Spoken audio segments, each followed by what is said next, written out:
harga kedelai naik, harga tahu naik, harga tempe naik, itu akan terjadi.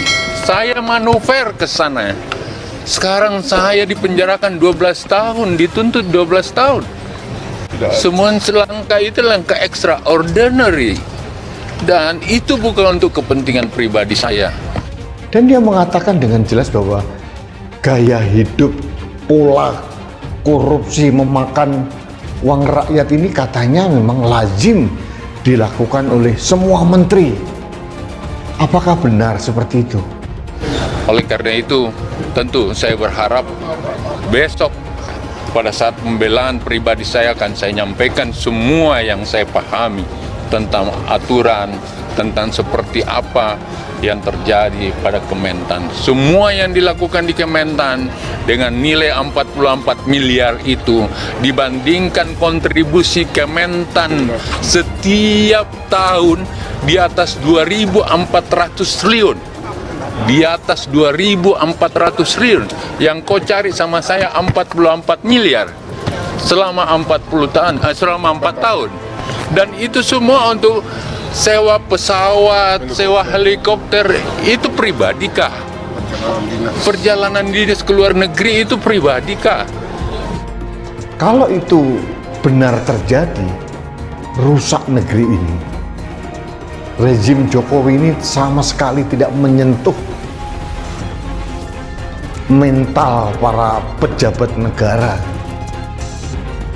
Jadi percuma aja dilakukan revolusi mental. Izin yang mulia, ini perintah presiden, ini perintah kabinet, ini perintah negara. Dan kalau itu terjadi dan ini benar, apakah bawahan, katakanlah menteri, hanya menteri sendiri yang bertanggung jawab atau negara bertanggung jawab? Sikap presiden itu, saya mau tanya ahli.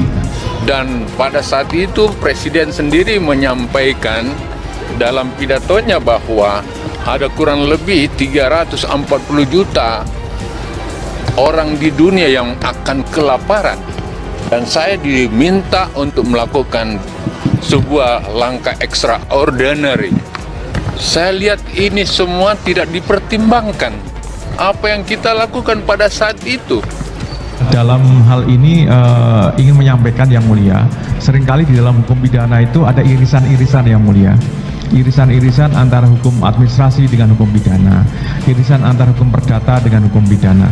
Maka yang ingin saya sampaikan tadi Bapak, tadi saya menjelaskan mengenai sifat melawan hukum materialnya itu, ya, yang seperti apa menjadi. Apa yang dilakukan oleh Syahril Yassin Limpo ini direspon dengan tidak merasa bersalah oleh yang bersangkutan. Katanya wajar saya memberikan rezeki buat kakak saya.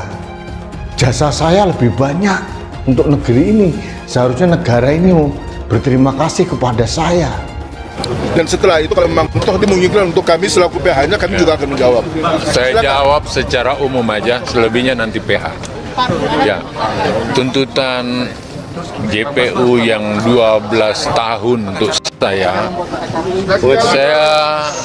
melihat tidak mempertimbangkan situasi yang kami hadapi, di mana Indonesia dalam posisi ancaman yang luar biasa Pada saat ya, menghadapi COVID, menghadapi krisis pangan dunia. Pernah nggak kau merasa saya paksa atau saya ancam gitu? Pernah nggak? Tidak. Jawab ke Allah. Tidak. Oke. Nah sekarang ini perjalanan dinas atau perjalanan non dinas gitu. Sementara anggaran kita turun Pak, dari 24 triliun menjadi 14 triliun. Saya mau tanya kalian satu, apakah ada perintah saya untuk kumpul-kumpul uang atas nama itu? Ada nggak? Tidak ada. Yang akan perintah dari Pak Sekjen tadi. Pernahkah saya mengancam-ancam orang dalam semua pertemuan? Kalau kau tidak ikuti saya pecat kamu. Pernah nggak? Secara langsung dari Pak Menteri, Pak ISL tidak. Pak Gunawan, kau kan eselon 2. Kau pasti pernah berhadapan sama saya. Kamu pernah nggak mendengar saya tidak minta secara uang? langsung Pak. Tidak pernah. Pernah nggak kau merasa saya paksa atau saya ancam gitu? Pernah nggak? Tidak. Jawab ke Allah. Tidak, Pak.